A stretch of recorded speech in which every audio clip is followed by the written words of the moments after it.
நீங்கள் விஜய் சார் கூட சொல்லியிருக்கீங்க போல 28 வரைக்கும் கொஞ்சம் கேர்ஃபுல்லாக இருக்கணும். அது பவர்ஃபுல் ஜாதகம், நீச்சபங்க ராஜயோகம். குரு புத்தியில் புதன் அந்தரம் வரைக்கும், அது வந்து ஜனவரி 28 வரைக்கும் புதன் அந்தரம். அந்த புதன் அந்தரம் வரைக்கும் விஜய் சார் கேர்ஃபுல்லாக தான் இருக்கும். எந்தெந்த வகையில் கேர்ஃபுல்? எல்லா வகையிலும் கேர்ஃபுல்லாக இருக்கும். இல்லை ஏதாவது தன்னுடைய கட்சி, எதிரிகள், டெல்லி மேலிடம், அதனால அமைச்சரவை மாற்றங்கள் ஏதாவது அந்த மாதிரி. ஜனவரி 28 வரைக்கும் அவர் எல்லாத்துலையும் கொஞ்சம் நிதானமாக இருந்து தான் அதுக்கப்புறமா அதிவேகமாக பண்ணுவாருன்னு நான் நினைக்கிறேன். பட் அமைச்சரில் மாற்றம் வருமா சார் அந்த period? கண்டிப்பாக வரும். அதெல்லாம் வந்து தான் தீரும். நான் சொன்ன மாதிரி 6 மாதத்துக்குள்ளே அது மாற்றங்களை வந்து யார் பர்ஃபார்மன்ஸ் சரியா இல்லைன்றது நேரம் இன்டெலிஜென்ஸ் பியூரோ கொடுத்துருப்பாங்க. அதெல்லாம் வந்து தயவுதாட்சணை பார்க்காம பண்ணாதான் நல்லது. நலத்திட்டங்கள் எல்லாத்துக்குமே வந்து அவர் வெற்றின்ற ஒரு வார்த்தையை முன்னாடி வைக்கிறாரு. இது வந்து அஸ்ட்ராலஜிக்கலாக டிசைட் பண்ண வெற்றின்றது சக்ஸஸ். ஸோ அவருடைய எல்லா விஷயத்திலும் அந்த வெற்றின்றது அவருக்கு பிடிக்குது. அவர் வந்து அஸ்ட்ராலஜியோட ஒரு தொடர்பில் இருக்காரு. அவர் எல்லா மதத்துக்கும் நம்புறாரு. சர்ச்சுக்கு போறாரு, மாஸ்க்கு போறாரு, திருச்செந்தூருக்கு போறாரு. எங்களை பொறுத்த வரைக்கும் திராவிட பூமியெல்லாம் இருந்தது ஒரு ஆன்மீகத்தினுடைய ஒரு தலைவராக நாங்கள் பார்க்குறதுல வந்து எனக்கு ஒரு ஆன்மீக பிரிவில் நான் இருக்கிறனால அதில் ஒரு பெரிய சந்தோஷம்.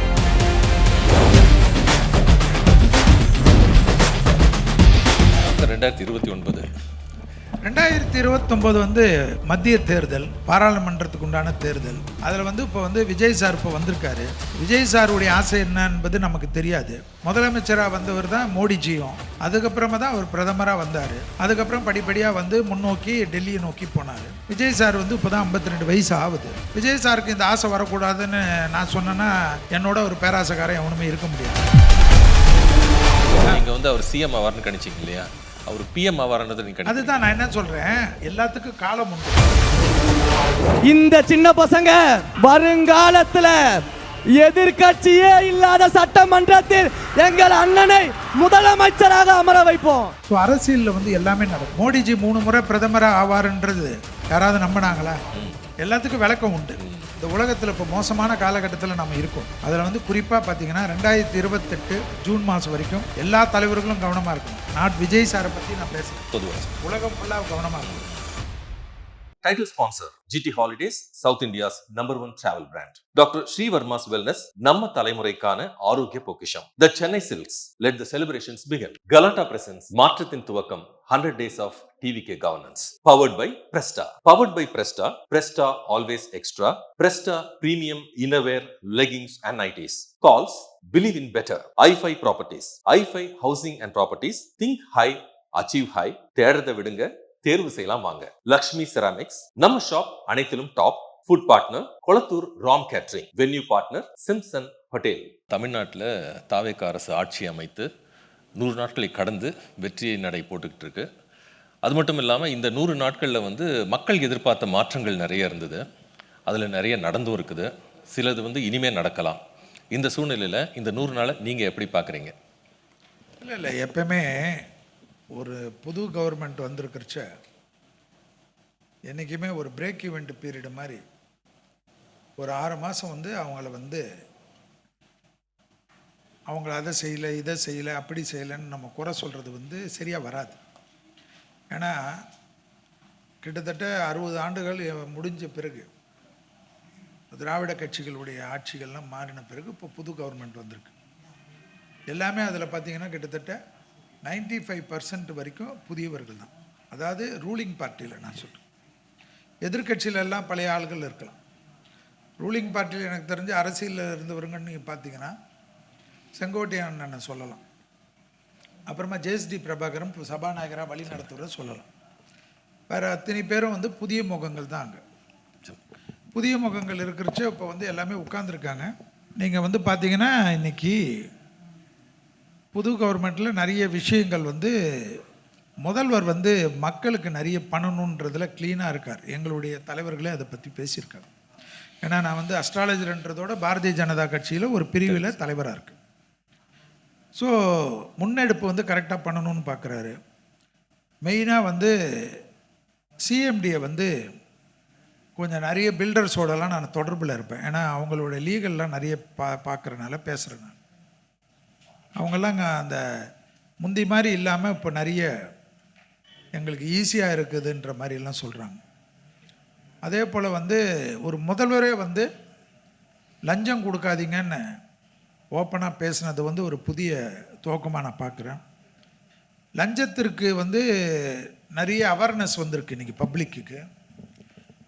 அதிகாரிகளுடன் பழக்கப்பட்டவர்கள் விஷயத்தில் நாங்கள்லாம் லஞ்சம் கொடுக்க முடியாதியான்றது இல்லாமல் கம்ப்ளைண்ட் கொடுக்குற அளவுக்கு இன்றைக்கி போயிருக்கிறதெல்லாம் நீங்கள் பார்க்கலாம். இதெல்லாம் எப்பயுமே புதுசாக இருக்கும். ஏன்னா நம்ம மேட்ரு முடிக்கலாம், ஏதோ கேட்குறான் கொடுத்து தொலைவோம் அப்படின்னு தான் இவ்வளோ நாள் இருப்பாங்க. அதில் வந்து இப்போ நிறைய பார்க்க வேண்டியது மின்சாரத்துறையில் கொஞ்சம் கவனமாக பண்ணணும். ஏன்னா மின்சாரத்துறை வந்து இந்த கவர்மெண்ட் வந்த பிறகு நிறைய மின்வெட்டுகள் இருக்கிறது பப்ளிக்கு ஒன்று முதல்வர் பார்க்கணும். சட்டம் ஒழுங்கு வந்து கொஞ்சம் சரியாக முதல்வருக்கு வந்து அதனுடைய கண்டினியூஸாக ரிவ்யூ மீட்டிங் வந்து கண்டினியூஸாக போடணும்.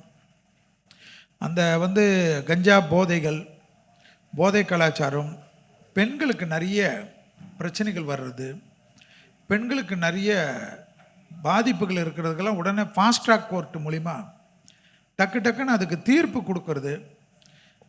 அதாவது ஒருத்தரை கொல்றதுக்கு துணிகிறாங்கன்னாவே அதாவது அதை பற்றியெல்லாம் கவலைப்படாமல் என்கவுண்டர் ஸ்பெஷலிஸ்ட்டு நிறைய தமிழ்நாடு ஃபுல்லாக எல்லா ஜோன்லேயும் வந்து ஒரு பெரிய டீம் வந்து எப்பவுமே இருக்கும். அது ஏற்கனவே இருந்துட்டு நீங்கள் பார்த்தீங்கன்னா ஜெயலலிதா அம்மையார் பீரியட்லலாம் அது ரொம்ப பவராக இருந்தது. ஒரு பிரச்சனைன்னாவே வந்து இந்த டீம் வந்து உள்ளே வந்துரும்னு தெரியும். அதாவது ரவுடிங்களுக்கு, இந்த போல் வந்து செயின் ஸ்நாச்சர்ஸ்க்கு, இதுக்கெல்லாம் நீங்கள் வந்து பண்ணியே தான் தீரணும். ஏன்னா சாப்பாடு மற்ற விஷயங்களோட மக்கள் பாதுகாப்பு தான் ரொம்ப முக்கியத்துவம். அது முதல்வர் கையில் இருக்குது அந்த துறை. நாளைக்கு வந்து அதில் தான் வந்து கண்டபடி பேசக்கூடியதெல்லாம் வரும். மற்றபடி இப்போ ஆரம்பிச்சிருக்கிறது ஒரு குட் கோயிங்காக பார்க்கலாம். மந்திரிகள்லாம் வந்து துறையுடைய விஷயத்தில் ரொம்ப அதிக கவனம் பண்ணுறது, அந்த கவனத்தை வந்து அதிகாரிகளுடன் கைடன்ஸை வச்சுக்கிறது, யாராக இருந்தாலும் ஒரு பேனல் ஆஃப் அட்வைசர்ஸை கூட வச்சுக்கின்னு அவங்கக்கிட்ட டிஸ்கஸ் பண்ணிட்டு நல்ல ஆக்கப்பூர்வமான விஷயங்களை போகிறத விட்டுட்டு ரீல்ஸ் எல்லாம் கொஞ்ச நாளில் போர் அடிச்சிடும். அது இப்போ முதல்வர் வந்து ஸ்ட்ரிக்டாக சொல்லியிருக்காரு, இந்த ரீல்ஸ் எல்லாம் போடக்கூடாதுன்னு. அது ஒரு என்னை பொறுத்த வரைக்கும் பாரதிய ஜனதா கட்சி சார்பாக வரவேற்க விஷயமா பார்க்குறேன். ஏன்னா நீங்கள் வந்து மக்களுக்கு டைரெக்டாக பண்ணுறச்சு மக்களுக்கு தெரிஞ்சிடும். 3 விஷயந்தாங்க மக்களுக்கு: சுகாதாரம், ட்ரைனேஜ் ஃபெசிலிட்டிஸு, அடுத்தது வந்து மக்களுடைய பாதுகாப்பு. மக்கள் வேறு என்ன இருக்குது, எலக்ட்ரிசிட்டி. இதெல்லாம் வந்து மக்களுக்கு அன்றாட தேவைகள். அதே போல் போக்குவரத்து துறை. இந்த ஒரு 5 துறை 7 துறை முதல்வர் கரெக்டாக கான்சன்ட்ரேட் பண்ணாவே மற்றதெல்லாம் வந்து ஒரு சில கும்பலுக்கு தான் அது பயன்படுத்தப்படும்.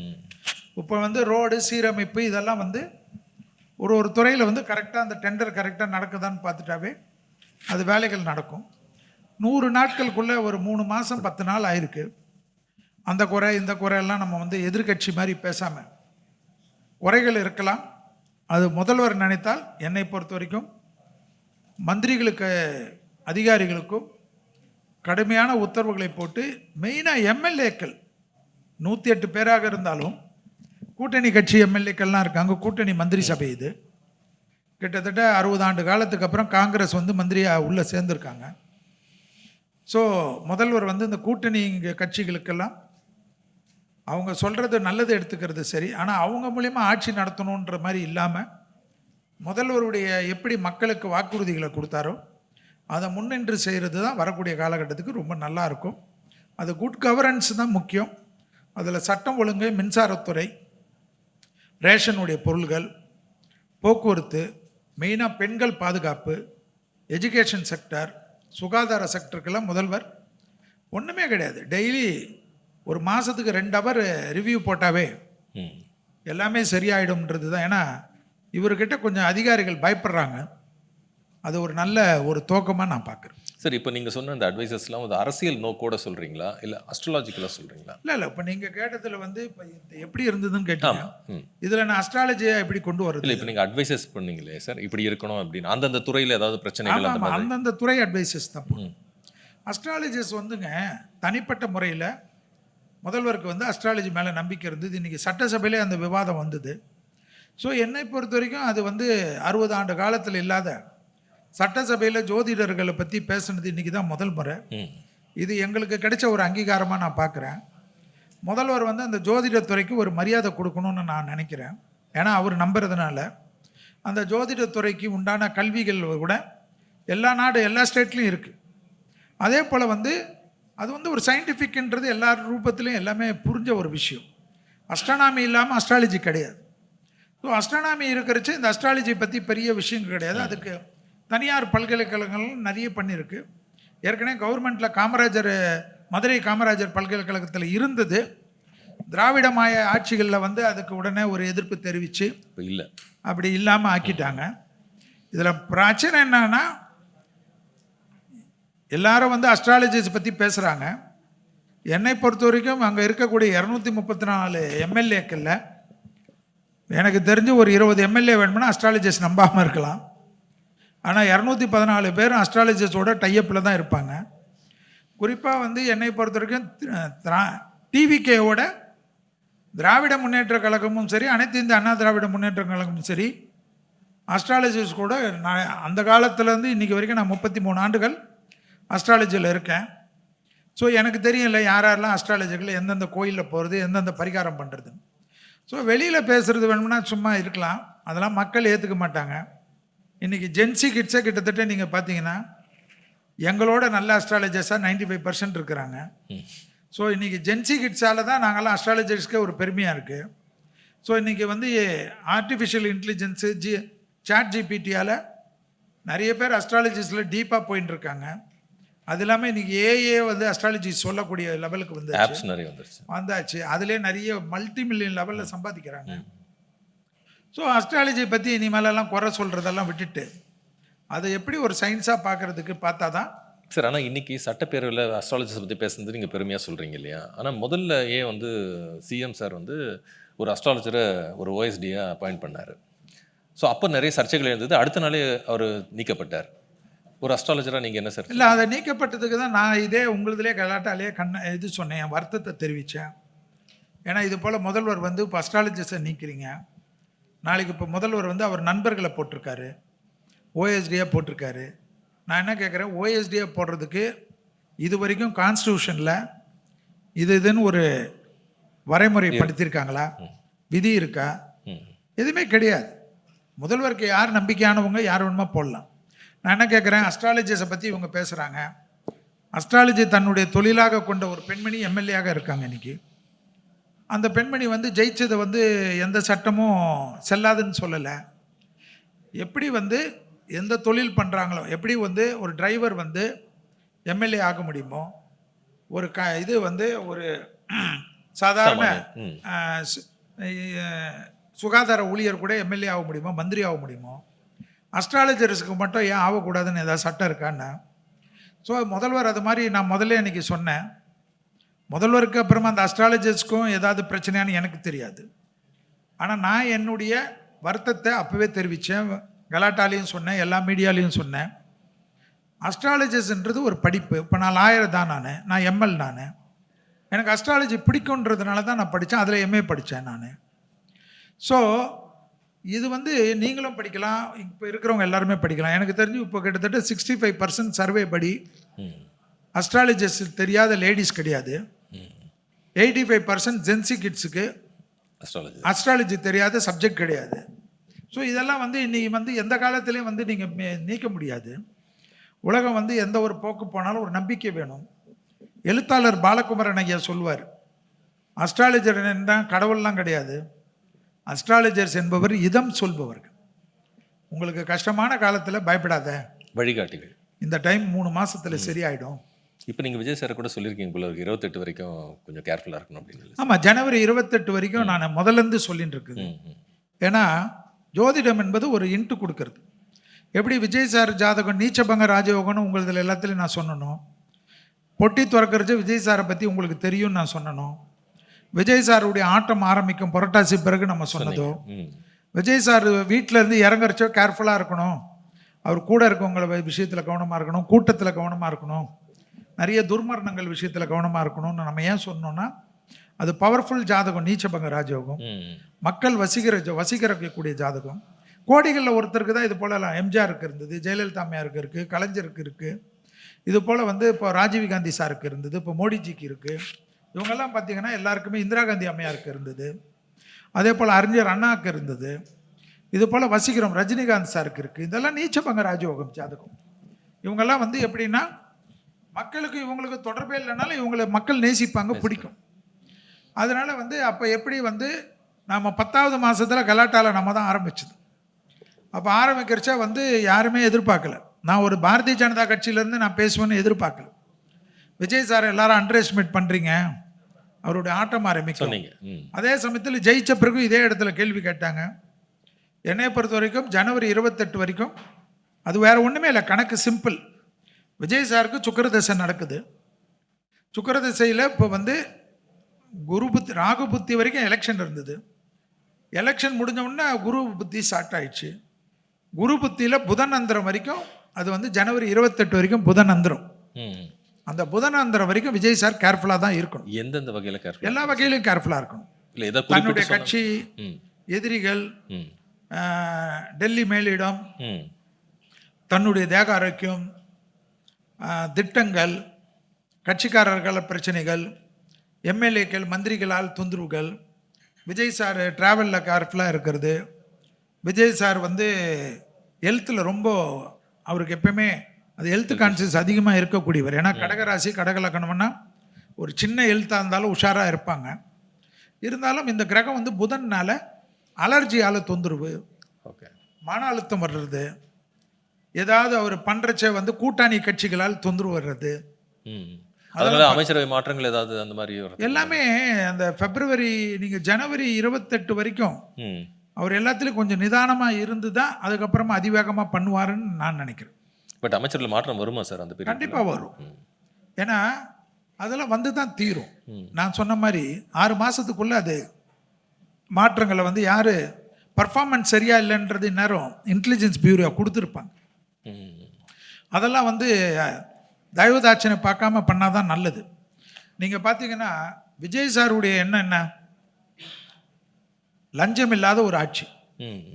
இப்போ நிறைய இடத்துல நீங்கள் பார்த்தீங்கன்னா சோஷியல் மீடியாவில் நிறைய வாய்ஸ் மெசேஜஸ், அந்த லஞ்சம் இந்த லஞ்சம், அதில் வந்து நிறைய மந்திரிகளுடைய பழக்கங்கள், மந்திரிகளுடைய பிஹேவியர்ஸ், இதெல்லாம் வந்து நிறைய இருக்குது. நான் என்ன கேட்குறேன், விஜய் சார் வந்து கூட்டணி ஆட்சியாக இருந்தாலும் தான் வருத்தப்பட்டு ஒரு நிறைய கமெண்ட் வாங்கி நிறைய பிரச்சனைகளுக்கு உருவாக்கக்கூடியவர்களுக்கெல்லாம் தயவுதாட்சனை பார்க்கக்கூடாதுன்றது தான் என்னுடைய ஒரு கட்சிக்காரனாக பார்க்குறேன், ஜோதிடத்திலையும் பார்க்குறேன். சார், இப்போது நம்ம அஸ்ட்ராலஜின்னும் போது பிரபலங்களாக இருக்கட்டும், சினிமா பிரபலங்களோ இல்லை அரசியல் பிரபலங்களோ இல்லை சாதாரண சாமானியர்கள் கூட நேமாலஜி நியூமராலஜின்னு அதில் சப்செட் வச்சுட்டு போகிறாங்க. ஸோ அப்படி பார்க்கும்போது இப்போது இவருடைய கழகம் பேரே வந்து வெற்றி கழகம்னு இருக்குது. ஸோ இந்த நலத்திட்டங்கள் எல்லாத்துக்குமே வந்து அவர் வெற்றின்ற ஒரு வார்த்தையை முன்னாடி வைக்கிறாரு. இது வந்து அஸ்ட்ராலஜிக்கலாக டிசைட் பண்ண இல்லைங்க. வெற்றின்றது ஒரு ஓசை, ப்ரொனவுன்சியேஷன். வெற்றின்னா சக்ஸஸ். ஸோ ஒரு குட் வேர்த்தார். அது 4ஆம் நம்பருடைய டோட்டல் வந்து 4, 22 வரும். ஸோ அந்த 22ன்றது ராகு. ராகு வந்து விஜய் சாருடைய ஜாதகத்தில் பவர்ஃபுல்லாக இருக்குது. ஸோ வெற்றின்றது யாராக இருந்தாலும் ஒரு ஓசை என்பது ரொம்ப முக்கியம். நேமில் பார்த்தீங்கன்னா வினோத்ன்னு இருக்காங்க இல்லையா, நோன்றதெல்லாம் வேணான்னு வாங்க நியூமராலஜிஸ்ட். நான் நியூமராலஜி இல்லை, ஆனால் எனக்கு தெரியும். ஈஸ்வரன் ஒரு பேர் இருக்குன்னு வச்சுக்கோங்க. WARன்றது வேண்டாம், VARன்னு போடுன்னுவாங்க. ஏன்னா அந்த ஓசைகளுக்கு ஃபியூச்சரில் வந்து கூப்பிட்டு அதில் வந்து அந்த அந்த ப்ரொனவுன்சியேஷன் வந்து நம்மளை வந்து வாருன்னா போயிட்டு யுத்தத்தில் போய் நிற்கிறது இல்லை. டெய்லி ஏதாவது ஒரு பிரச்சனையில் வாழக்கூடாது. நோனா வினோத்துக்கு வந்து எல்லாமே இல்லாத ஆகிடக்கூடாது. அது போல எல்லாம் நிறைய ஓசைகளுக்கு மதிப்பு உண்டு. அதில் நியூமராலஜியில் வந்து இந்த 22 வந்து திடீர் அதிர்ஷ்டங்கள் பெருசாக உண்டு. அதாவது ராகு நல்லா இருக்கிறவங்களுக்கு இந்த 22, 4 நம்பர், 7 நம்பர், 7ன்றது கேது, இதெல்லாம் வந்து திடீர் யோகத்தை கொடுக்கும். நீங்கள் நினச்சி பார்க்காத 10 வருஷம் 15 வருஷம் இல்லாமல் பெரிய சக்ஸஸ் கொடுக்கக்கூடியது தான் அது. அதில் வெற்றின்றது சக்ஸஸ். ஸோ அவருடைய எல்லா விஷயத்திலும் அந்த வெற்றின்றது அவருக்கு பிடிக்குது. அவர் வந்து அஸ்ட்ராலஜியோட ஒரு தொடர்பில் இருக்கார். அவர் எல்லா மதத்துக்கும் நம்புகிறாரு. சர்ச்சுக்கு போகிறாரு, மாஸ்க்குக்கு போகிறாரு, திருச்செந்தூருக்கு போகிறாரு. எங்களை பொறுத்த வரைக்கும் திராவிட பூமியெல்லாம் இருந்தது ஒரு ஆன்மீகத்தினுடைய ஒரு தலைவராக நாங்கள் பார்க்குறதுல வந்து எனக்கு ஒரு ஆன்மீக பிரிவில் நான் இருக்கிறனால அதில் ஒரு பெரிய சந்தோஷம், அவ்வளோதான். சரி, இப்போ ஒரு LED பார்க்கலாம்.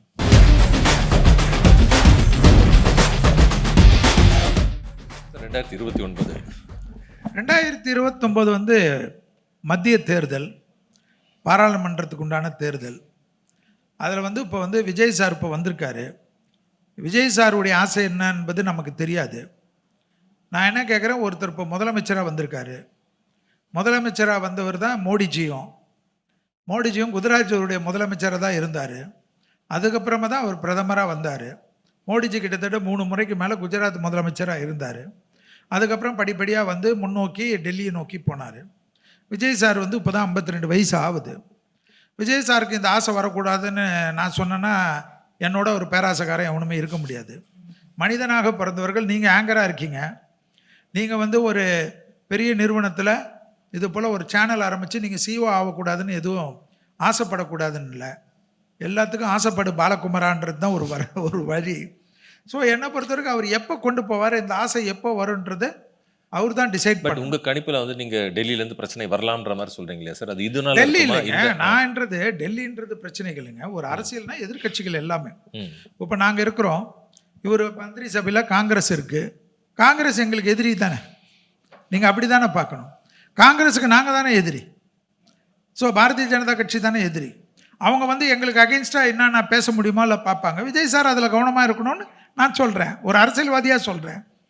அதில் ஒன்றும் எனக்கு தப்பாக கிடைக்கலையா சார்? ஒரு அஸ்ட்ராலஜரா நீங்க வந்து அவர் சிஎம் ஆவார்னு கணிச்சிங்க இல்லையா? அவர் பிஎம் ஆவார்ன்றது நீங்க அதுதான் நான் என்ன சொல்கிறேன், எல்லாத்துக்கும் காலம் உண்டு. 2029 தான் தேர்தல். அது ஒரே நாடு ஒரே தேர்தல் வருதான்றதெல்லாம் வரக்கூடிய காலகட்டத்தில் பார்க்கணும்.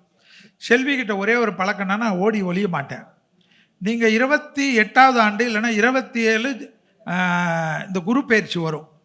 27 ஜூன் மாதம் வந்துடும் குரு பயிற்சி. அந்த சமயத்தில் நீங்கள் கூப்பிட்டு தனி இன்டர்வியூ பண்ணிங்கன்னு வச்சுங்களேன், நான் எல்லாத்தையும் கொடுத்துருவேன். இப்போ இதுக்குள்ளேயே இப்போ பேச வேண்டிய அவசியமோ எதுவுமே கிடையாது. ஏன்னா நானும் ஒரு கட்சியில் மாநிலத்தில் பொறுப்பில் இருக்கிறேன். உடனே வந்து செல்வி இப்படியெல்லாம் ரூட்டு போட்டு கொடுக்குறாருன்னு வரும். ஸோ எல்லாத்துக்கும் காலம் நேரம் இருக்குது. ஒரே ஒருத்தர் தான் பாரதிய ஜனதா கட்சியில் இருந்தோம், விஜய் சாருக்கும் உதயநிதிக்கு சாருக்கும் தான் போட்டின்னு பேசுனது உங்கள் மேடை தான். வேற எந்த ஜோசியரும் பேசலை, எந்த அரசியல்வாதியும் பேசலை. இதே சேனலில் உட்காந்து நின்றுக்கணும். இப்போ தான் நீங்கள் உட்கார இடம் கொடுத்துருக்கீங்க. அப்போ நின்றுக்கணு இந்த யாருக்கும் போட்டி கிடையாது, இந்த இளைஞர்களுக்கு தான் போட்டி. அதில் விஜய் சார் உதய் சார் தான் நீங்கள் பார்க்க போகிறீங்க. இப்போ நான் சொல்கிறது உங்களுக்கு தமாஷா இருக்கும். அசம்பிளியில் நீங்கள் பார்க்குறச்சே என்னை பற்றி புரியும், உங்களுக்கு ஜோதிடம்னா என்னன்னு தெரியும்னு. இப்போ நீங்கள் பார்க்குறீங்க, முதல்வருக்கும் எதிர்க்கட்சி தலைவரும் எதிரெதிராக உட்கார்ந்துருக்கிறார்கள். இவர்கள் 2 பேரை தவிர இப்போ ஏதாவது சப்ஜெக்ட் வருகிறதா என்பது நீங்கள் சொல்லுங்கள். சொன்னால் நான் ஜோசியம் தப்புன்னு ஒத்துக்கிறேன். இந்த சின்ன பசங்க வருங்காலத்துல எதிர்க்கட்சியே இல்லாத சட்டமன்றத்தில் எங்கள் அண்ணனை முதலமைச்சராக அமர வைப்போம். இதுக்கு வாய்ப்பு இருக்கா சார்? அதாவதுங்க, நீங்கள் ஒன்று யோசிச்சு பாருங்க, நல்லா யோசிச்சு பாருங்க. சோ சார் சொன்னார், 30 வருஷத்துக்கு முன்னாடி சொன்னார், அனைத்து இந்த அண்ணா திராவிட முன்னேற்ற கழகமும் திமுகவும் ஒரு காலத்தில் ஒன்றாவதுக்கு வாய்ப்பு இருக்குன்னார். சொன்னாரா? படிச்சிருக்கீங்களா? சோ சார் சொல்லியிருக்கார் 30 இயர்ஸ்க்கு முன்னாடி. அப்படி சொல்லியிருக்கிறச்ச அது அப்போல்லாம் நம்ம நினச்சி பார்த்துருப்போமா? ஆனால் இன்னைக்கு எதிர்க்கட்சியாக இவங்க ஒன்றா தானே உட்காந்துருக்காங்க. ஸோ அரசியலில் எதுவுமே நடக்காதுன்னு சொல்கிறதுக்கெல்லாம் கிடையாது. அரசியலில் எதுவுமே நடக்காதுன்னு இல்லை. நீங்கள் ஒன்று பார்த்துக்கணும், ஒரு ஏடிஎம்கே சேர்ந்த ஒரு அம்மையார் பேச்சாளர், அதே போல் தாவேக்கா சேர்ந்தவர்கள்லாம், ஆதவ அர்ஜுனா இருக்கார். கான்ஃபிடென்ஷியலாக ஸ்டாலின் ஐயா தோப்பாருனார். அது எல்லாருக்கும் அப்போ தமாஷா பட்டுது. ஒரு ஏடிஎம்கே பேச்சாளர் அம்மா சொல்கிறச்சே எல்லாருக்கும் தமாஷா பட்டுது. நான் களத்துலேருந்து பேசுகிறேன், தேர்தல் முடிஞ்ச உடனே என்னை கூப்பிடுங்க, நான் வந்து என் பேச்சு கரெக்டாக இல்லையான்னு பாருங்கன்னா நடந்ததில்லை. ஸோ அரசியலில் வந்து எல்லாமே நடக்கும். மோடிஜி 3 முறை பிரதமராக ஆவாருன்றது யாராவது நம்பினாங்களா? 3வது முறை அவர் தானே பிரதமர் இப்போ. ஸோ உடனே 4வது முறை ஆவாரான்னு கேட்காதீங்க. நீங்கள் அடுத்த கேள்வி தான் கேட்பீங்க. எல்லாத்துக்கும் விளக்கம் உண்டு. ம். ஏன்னா இந்த உலகத்தில் இப்போ மோசமான காலகட்டத்தில் நம்ம இருக்கோம். அதில் வந்து குறிப்பாக பார்த்தீங்கன்னா 2028 ஜூன் மாதம் வரைக்கும் எல்லா தலைவர்களும் கவனமாக இருக்கணும். விஜய் சாரை பற்றி நான் பேசுகிறேன், பொதுவா சார். உலகம் ஃபுல்லாக கவனமாக இருக்கணும். ம். நான் ஏற்கனவே 2031 வரைக்கும் நான் என்னுடைய பொது இது சொல்லியிருக்கேன். சொல்லியிருக்கீங்க. உலகத்தில் வந்து நம்ம ஜாலியாக இருந்து இன்னைக்கு இருக்கிறோமா உண்மை 32 வரைக்கும் இருந்தா பார்க்கலாம். பார்த்துக்கலாம்.